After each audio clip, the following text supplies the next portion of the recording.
কেউ জানে না সেই পাখিটা কান্দে গুমরিয়া।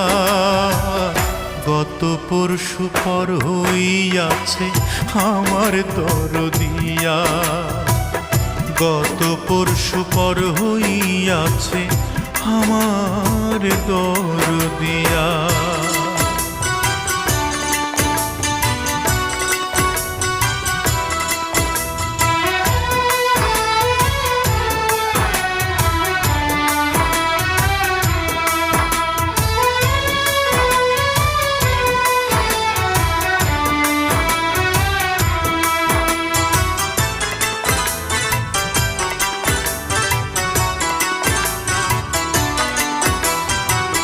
মাটির বেদন ফাঁকা শুধু বোঝে চৈত্র মাসে, তাই তো তারে খোঁজে।